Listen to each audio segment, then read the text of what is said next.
My name is Emily Malsh. I am the contracts coordinator for Transcend and the Mid-Atlantic ADA Center, and I will be your moderator for today's webinar, which is Funding Accessibility, How Local Grants Help Businesses Meet ADA Requirements and Grow. We are going to be joined, and who's going to be leading this webinar is Liz Anderson, and I'm going to pass it over to her. Okay, well, thank you so much. Good afternoon, everyone. I'm really excited to be here today. Before I begin, I want to thank Emily Mausch with the Mid-Atlantic ADA Center for the opportunity to be a part of this conversation and for the important work that you all do to really support accessibility across our region. So, again, my name is Liz Anderson, and I serve as the Great Streets Retail Director within the Office of the Deputy Mayor for Planning and Economic Development. In this role, I work closely with local businesses across DC, helping them access funding to improve their storefronts, bring new amenities to their communities, and ultimately grow in a way that serves all residents. At the Office of the Deputy Mayor for Planning and Economic Development, our focus is simple but powerful.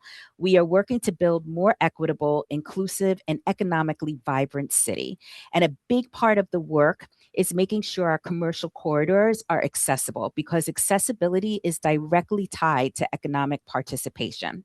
This work also aligns with Muriel Bowser's growth agenda, which prioritizes reducing barriers to business growth and ensuring opportunity reaches every community. So today, I'm going to share information about our local grant programs, how they're helping businesses meet ADA requirements while also driving economic growth and expanding across our neighborhoods. We'll talk about the real challenges that businesses face, what accessibility improvements can be funded, and how these investments translate into stronger businesses and stronger communities. So before we jump into everything, I believe that we were going to drop a question in the chat. I'm asking everyone if you could tell me, have you ever avoided a business because it wasn't accessible?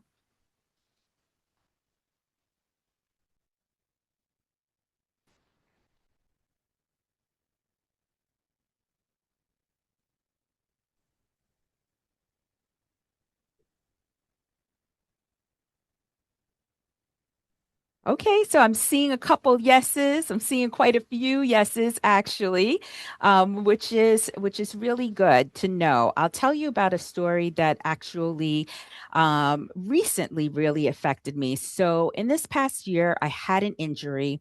I attended a community meeting in a building with only stairs. There was no elevator, and the meeting was on the third floor, as a third floor walk up, and I basically had to be carried up the stairs. It was in that moment that I felt really embarrassed and uncomfortable.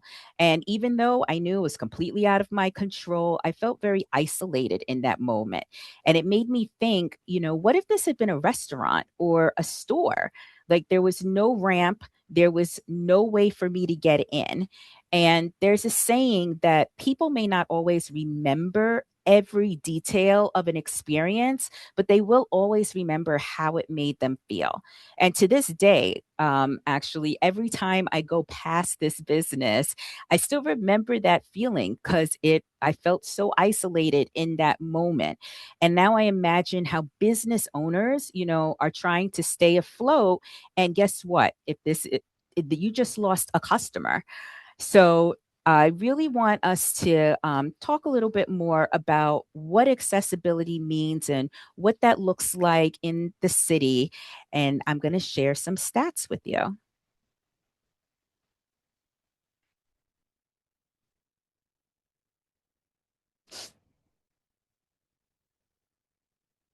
And thank you, everybody, for sharing. So, accessibility is real. It's what will attract customers and ultimately retain customers. So, what you're seeing on this slide is the scale of accessibility demand in DC. About 21% of our residents have a disability. So that's about 75,000 people roughly. And then we also see that in DC, we have a growing aging population with about 85,000 residents that are over the age of 65. And that number is growing. So here's what I really want to emphasize. ADA compliance, it's not just about our businesses complying with ADA standards. It's also about market access and how our small business owners need to access everyone to continue to provide much needed services and products that, especially in our under commercialized and underserved areas of the city. So when a business is not accessible, it's not just excluding individuals. It's basically leaving revenue on the table and potentially tens of thousands of customers. So we really definitely see this in terms of like our economic strategy terms. I'm going to be moving to slide 3. Here's some of our accessibility needs by ward. So if you look and see where some of our highest disability rates are, it's in Ward 8. If folks are familiar at all with DC, we have 8 wards. And so our wards 7 and 8 are what we consider east of the river, and they are some of our most underrepresented areas in the city. You'll notice that in these areas, there's a lot of higher unemployment, there's a higher poverty rates, and there's essentially less access to amenities. So when we're investing in accessibility, we're not just improving a building, we're explaining we're expanding who gets to participate in the local economy. We're supporting businesses in communities that need it most. And we're really creating a more equitable opportunities across the city. Moving to slide 4. And this again is just an outline of some of the statistics for each of our wards.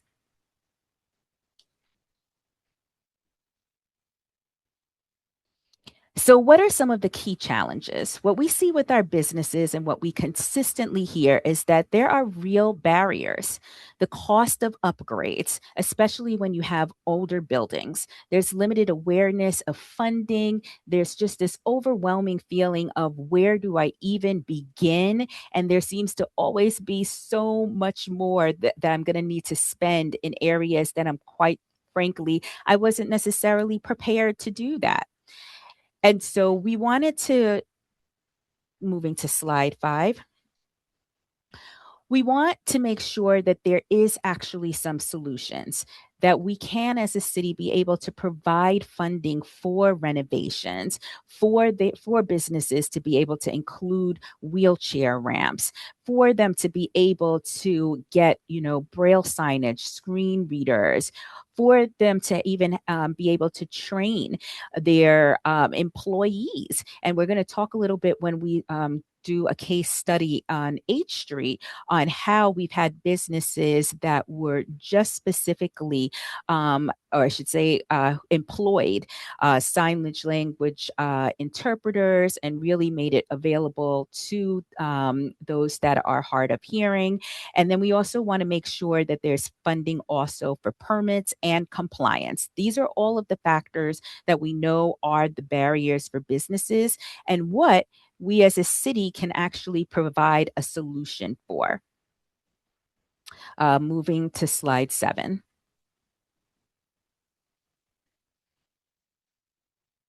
So, what are some additional things that we do fund through our grant programs? Doors, entryways, signage, and lighting. And now I'm sure you're asking, okay, she's talking about grant programs. What are the grant programs? What exactly do they do? So I'm going to get into that in our next slide, slide 8. So, Great Streets Retail in our city has been an amazing investment vehicle that we are able to really support our businesses that are here in the district. So, I'm going to give an examples from our FY24 funding. We had provided over 7 million in total investment for 41 businesses to be able to provide improvements, and the money ranged anywhere from $25,000 to $250,000.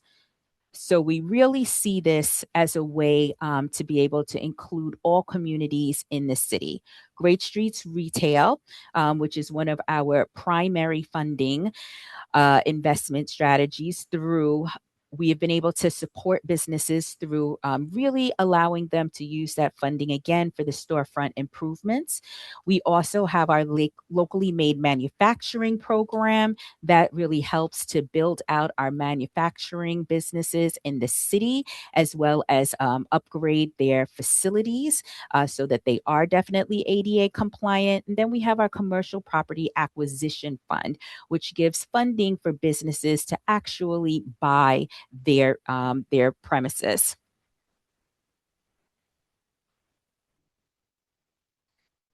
Moving to slide 9. So I'm going to talk a little bit about one of our grantees. This is an amazing business that is actually in Ward 8. They're called Grounded. They are a plant and wellness business. It's the first of their kind that has come into the city and also come into one of the most underrepresented neighborhoods in the city. And why this is so important is because I think that we all realize that not all disabilities are necessarily seen. And they wanted to actually address that. They wanted to address those that have illnesses and need a space where they can really feel very comfortable.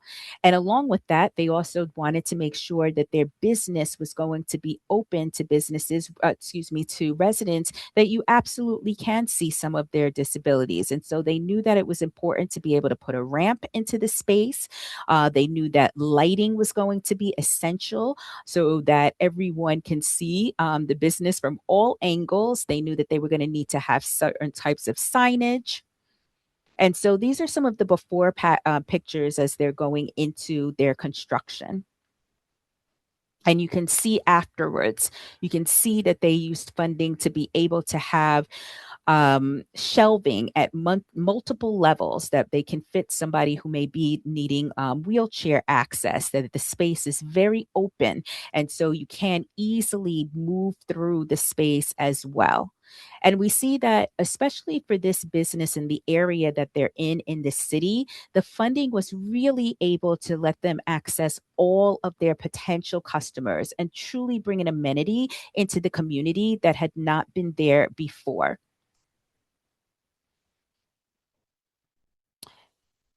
Moving to the next slide, slide 12. I also want to provide another case study, and I'm joined by Weeping Yap, and she's going to talk about H Street, which is another corridor within the district, and talk about how funding has been able to also support the creation of various events at the H Street Festival, and also talk a little bit about one of the restaurants that was one of the first deaf-owned and fully operated pizzerias in the city.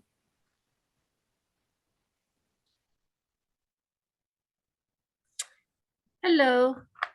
Thank you, Liz, for having me on this presentation. My name is Wee Ping, and I work with the A Street Main Street organization.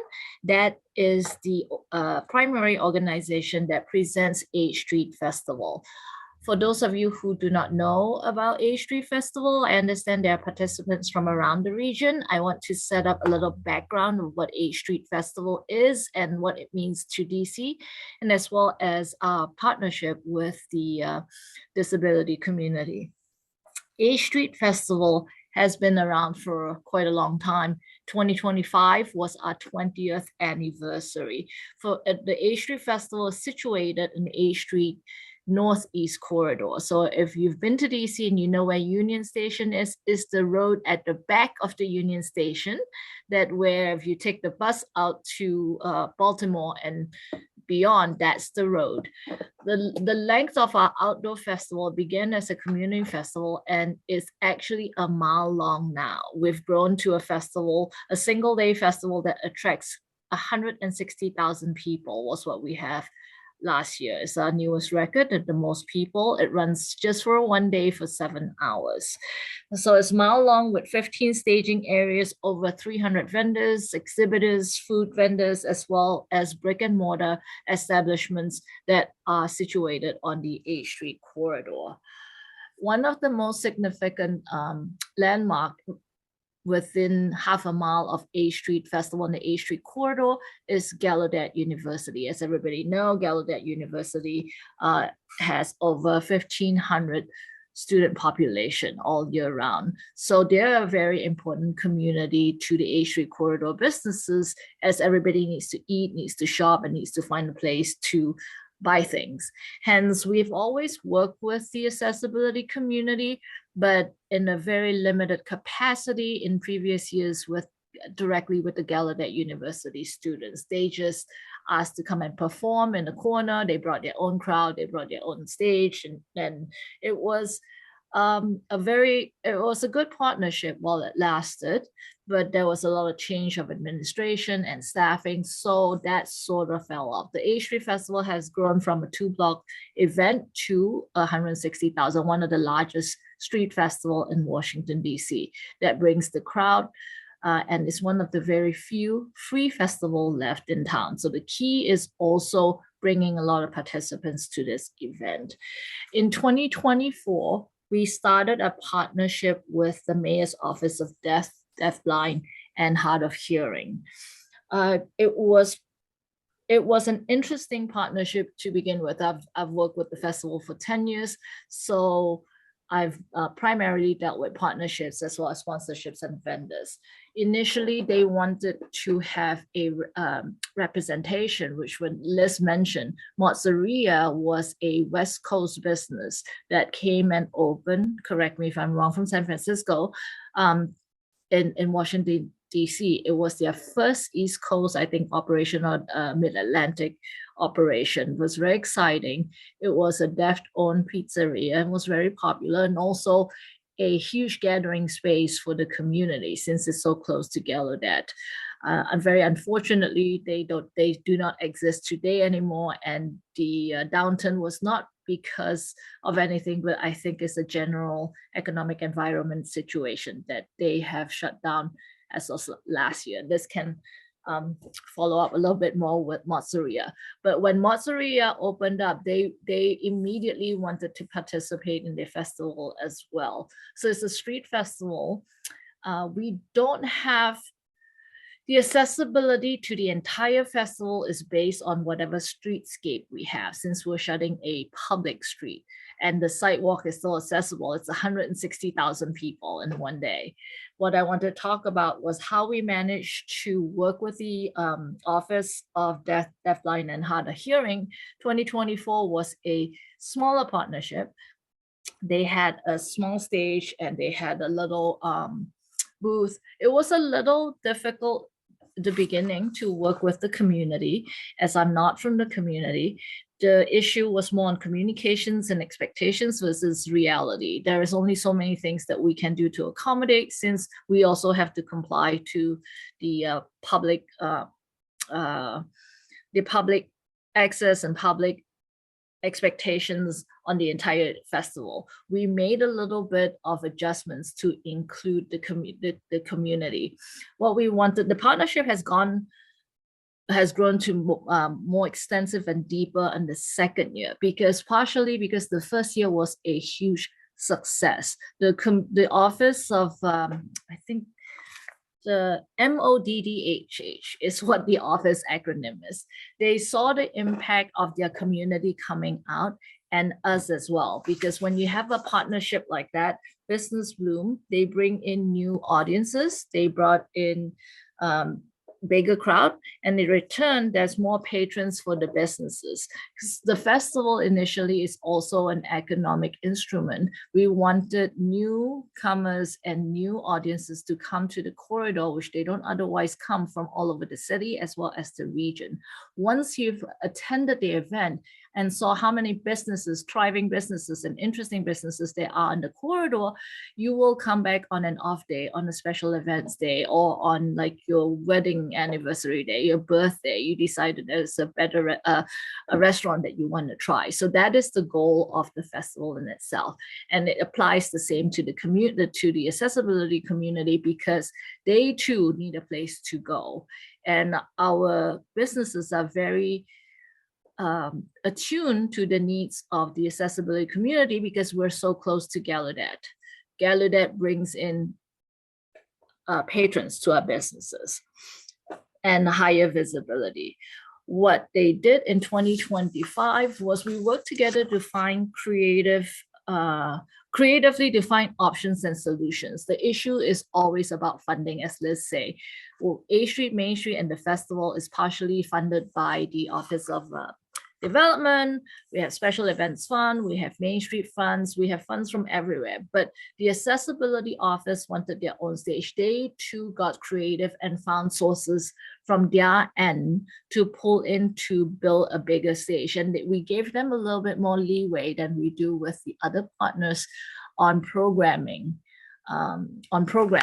They actually did more than just music and dance. They brought in panels as well. And the trade-off was also they provided a lot of interpreters to all our other stages. That means their audience don't only get to see what was on the accessibility stage, but they could enjoy the other 15 stages as well because we had interpreters that were provided. So it's a win-win situation when we partner like that.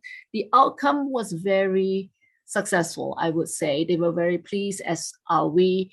The funding again was a challenge, but we managed to satisfy everybody's needs. And for me personally, it was an interesting working relationship from the very beginning, trying to understand each other and trying to figure out the needs. I found that the easiest way to make things work was to be very honest. So everybody put what was needed on the everybody put what on the table. They told me what they needed. I told them what I can do. And from there, we work towards a common goal. So I hope, I am expecting that in 2026, that the the office would come back and join us again and maybe bring in a bigger crowd.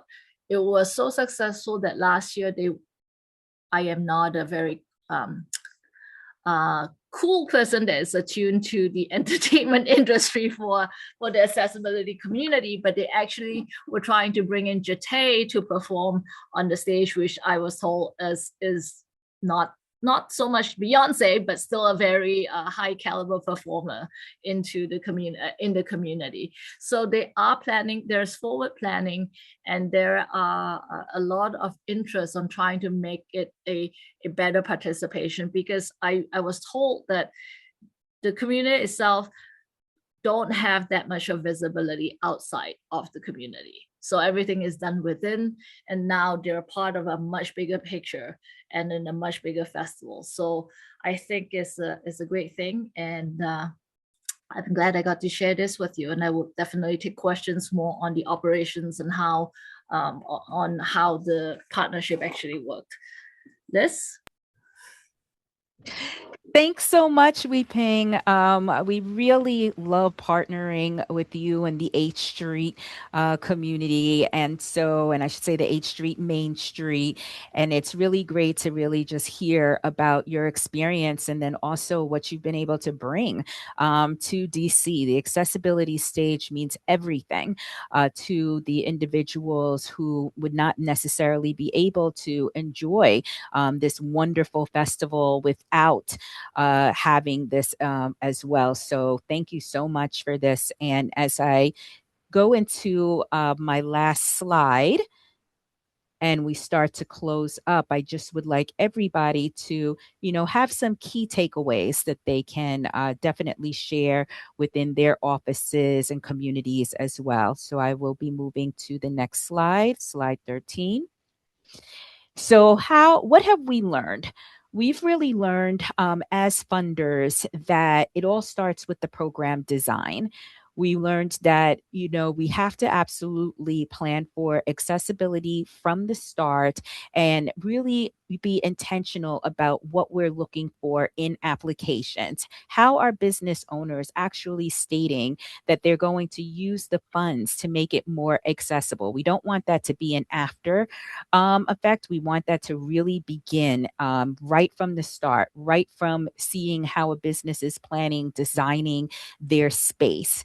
And then we want to make sure that we can actually incentivize that, through our funding. As we are looking again at different neighborhoods in the city, we want to make sure that we're very intentional about what the inclusion is. We want to make sure that we're evaluating, especially when we do get grant applications, that businesses are very much looking at accessibility as a way to not only just attract customers, but also retain community members as well. As I mentioned earlier, we do have aging populations, and it is very important that we are able to assist them and assist our residents as they get older. And I'm thinking of even a one of our grantees who is a small kind of shop that is almost directly across from a senior citizens facility. And for the longest time, the owner always wondered why kids were coming into his store to just get straight, I guess, coffee. Which is fine, but there would be like little, like 7, 8 year olds grabbing coffee. And he asked them, are you, do you drink coffee at this age? And they said, no, it's really for my grandparents. And it's because it's too hard to get into the store for them. And they also need a countertop that my grandmother, this child that he was telling me about, can't really reach certain things. And so she sends me. And he said, okay. So when he went after one of our Great Streets grants, he was able to get lower countertops, and he was also able to enlarge his doors.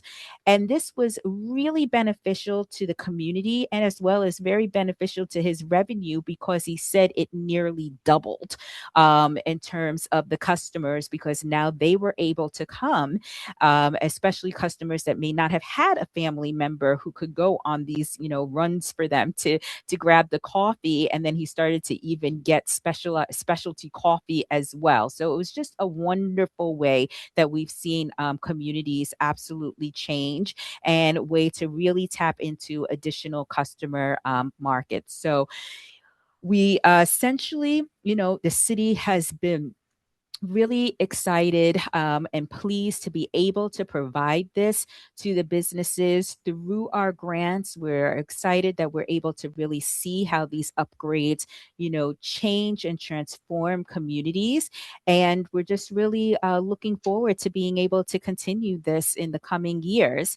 So I want to thank everyone for your time today, and I am happy to answer any questions that you may have about our programs, our program design, or just overall, some additional takeaways from our businesses. That's great, Liz. This is Emily again with the ADA Center. So we do have some great questions in the chat, and I was wanting this that myself. So I know others are curious about these grants. So obviously these are for small business owners, correct? Yes, they are for small business owners. They're also nonprofit organizations can participate in some of our grant programs, as well as developers that are working on large projects as well. Great. And what is the process for these grants? Like, how does that work? If I'm a business owner, I see a need that I have. I mean, how does this work for this business owner, and how does that work for you guys? Sure. So we usually put out a grant announcement or funding announcement each year, and then there is an application process. We do work a lot with our stakeholders, our community organizations, to really be able to share the information with the business community. We host numerous information sessions, and we are very mindful of being inclusive in these sessions as well. Sometimes we do have access, I should say, to having a sign language interpreters, interpreters for different languages. So our language access program as well. We look at having it in different types of environments, so that it can be easier for all people that are interested in these grants to be able to actually physically get to the information sessions, as well as hosting virtual ones. Great. And how did DC decide to do this program? That was another question. How did this come Sure. about? So this program has been around for quite a while. I think it's since like 2012. And it really came because we were looking for ways to revitalize under commercialized neighborhoods and particularly be able to provide amenities that more than just one neighborhood has access to. This is really so that there is access for everyone and for every type of business, for every type of customer. And so this program actually started with H Street corridor and then grew to about 12 to 15, excuse me, corridors throughout the city now. And just really being able to leverage this funding to build communities and transform them. It's great. And I know there's some questions too about finding out about other areas that may participate in this. Do you know of other cities that have similar programs as this? Well, I don't want to be biased and toot our horns too much, Well, but go ahead. but I will say that we are really the leaders in terms of giving this type of grant funding. So that's not to say that there aren't other communities that have something, but not to this scale. As Mm, mentioned, we had in just FY24 $7 million that we provided to small businesses. It's very rare that you will see this in other jurisdictions where they really have this money for, storefront improvements, ADA accessibility, money to support you in getting your permits. And then, we also provide technical assistance through our work with our sister agency, the Department of Small and Local Business Development, as well as our Main Street programs. And then just recently, we also developed a partnership with Chase Bank to really be able to train our businesses on how they can be ready for other funding sources. that's great. There's been a few questions too around how your office is funding these grants. Where are these dollars coming from? So the funding is coming from tax dollars. Mm, This is from tax dollars.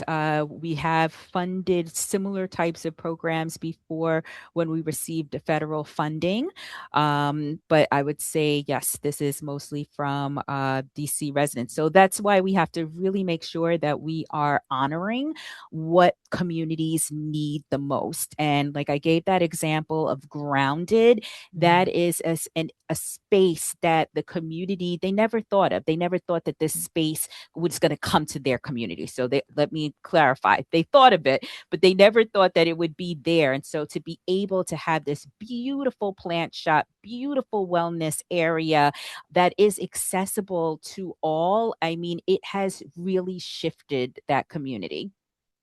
that's great.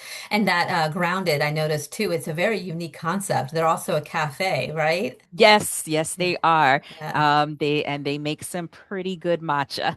Uh, and I think for I know there was a question too about the festival. The grant that the H Street Festival received, what did that pay for specifically? Oh, you're on mute.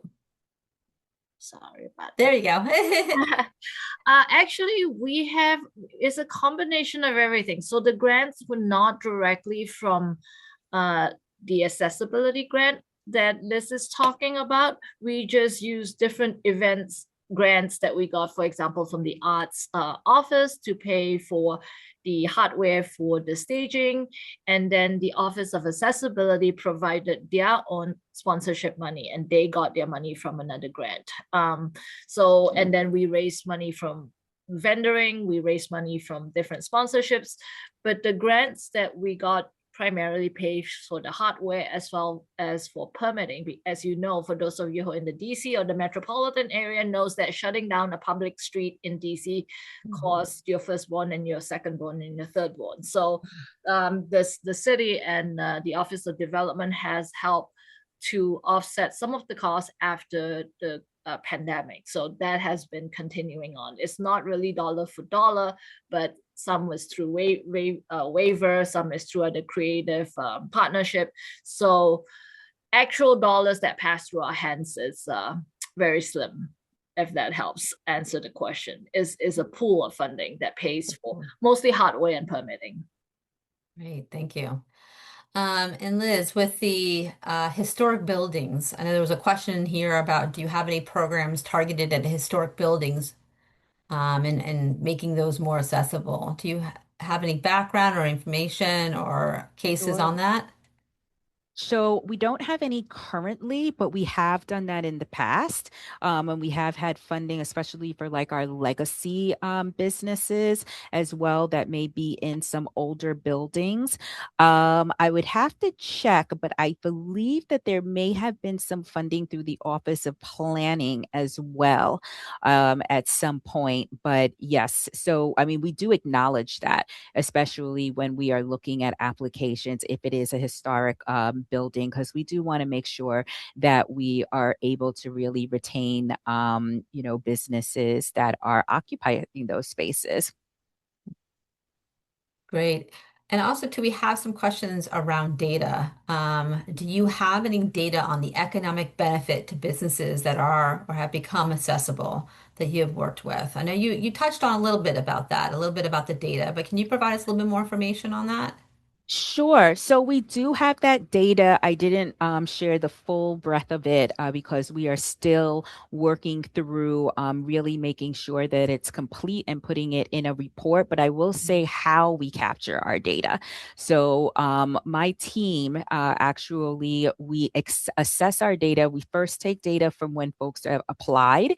Then we also from the ones that have been granted awards, we do have them share throughout the year and also on a quarterly basis. They do have to present how many, what were these upgrades, how did it benefit various communities, and so then we're able to really assess at the end how much has the funding not only contributed to the enhancements but contributed to additional foot traffic to the community, the customers that were coming into their business. So we do actually take all of that data in and then compile it at the end of their grant period. Great. Let's see, another question in here. Let's see. Person is an architect focused on design for aging, accessibility, and accommodation in DC and Baltimore. Uh, what process in the plan for improvements do you recommend that businesses apply? Do you recommend that applicants have a design professional on board when they apply for these grants? Are there ways that design professionals can help clients be best prepared to capitalize on the grant opportunities? So does that make Yeah, sense? no, that's a great Okay. question. So it is helpful, but it is not mandatory for them to have that. But especially for our grants for like larger projects, and think about even our commercial property acquisition, it is very important that as they're putting in they're creating their proposals and particularly their budget proposals as well, that they are accurate in terms of what those costs are. So they should be talking to architects and design professionals pretty early on in the process. So that way they are asking for the funding that they really need. And we don't want businesses to under ask or over ask. There are caps in terms of the amount of money that you can request. So we want businesses to thoroughly understand what their expenses are and what type of funding they will need. Right. And what advice can you give others that, I mean, obviously this is DC, right? This is a DC based program for DC small businesses, right?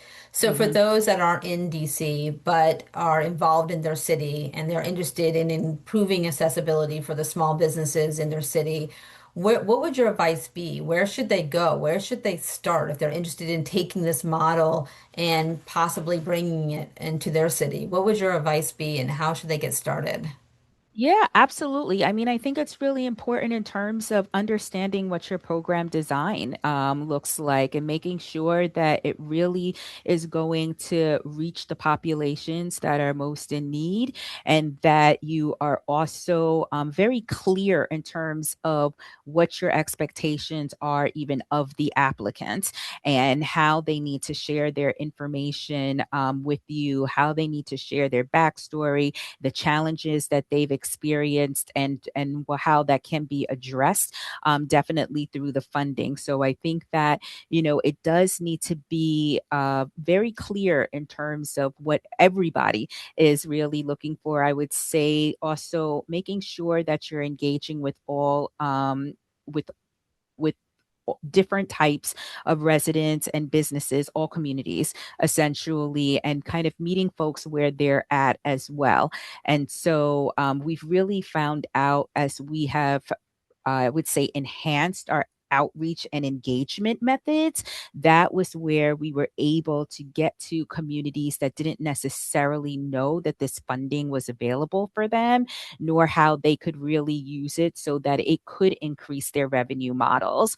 As I mentioned, with even the business who was right across the street from a senior citizens facility, and just was not necessarily thinking, oh, that could really be my additional customer base. It wasn't until understanding the program, listening also to the needs of his customers, and then having that all come together.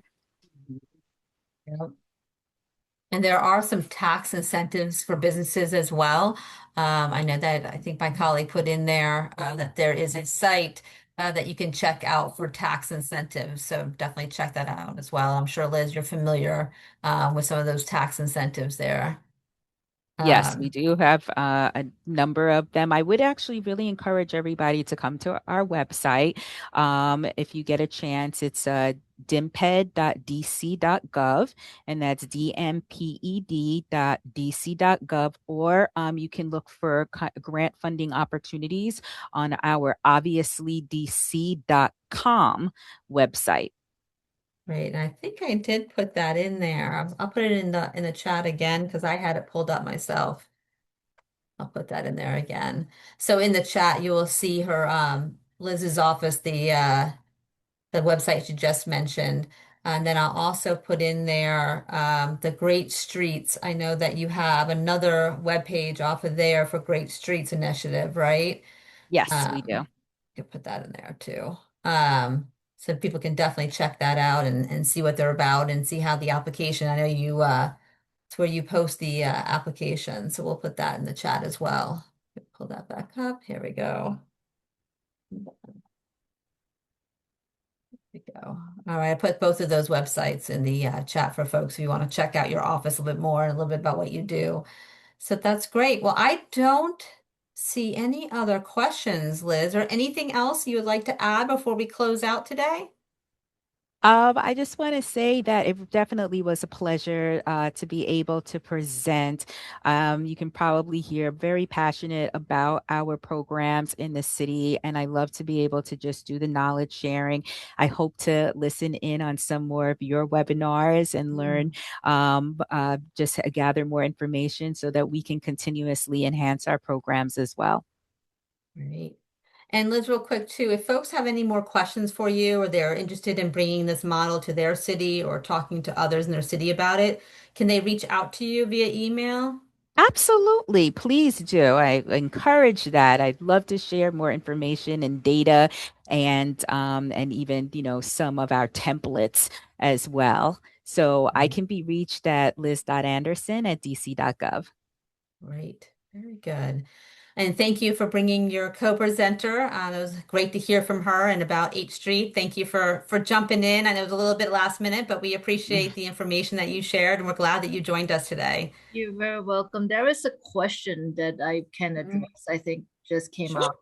Yeah. Do I have data to encourage others? We do not have specific data regarding the accessibility community, but I would be happy to share my experience and also connect you and myself with the accessibility office, because I think the impact was it was great for the festival since we have such a huge crowd, but it was a huge impact to the accessibility community. Otherwise, they would not have come back to the second year and build a bigger and stronger partnership. So if you're interested, please feel free to reach out and I'll be happy to connect you with them. They may have data on for their participation in the festival, as in how many people came and what was the feedback. We did make special arrangements to make sure there's like accessibility ramp, different more unique sound system that works for the community, etc. So I know we have a time limit. So again, I'm happy to connect if you're interested in having accessibility community be out in the festival, which I think is important. Absolutely. Absolutely. Well, thank you. I appreciate that. And I did drop your email address as well in the chat. So people have that. Again, in the chat box, you'll find both of their email addresses and the websites that Liz mentioned. So I think with that, I know we are a few minutes early, but we've had some great questions come in, and we appreciate both Liz, both you coming in and sharing this information with us. This is definitely a very interesting program, and I'm glad we had the opportunity to share it with everybody and share it with our stakeholders.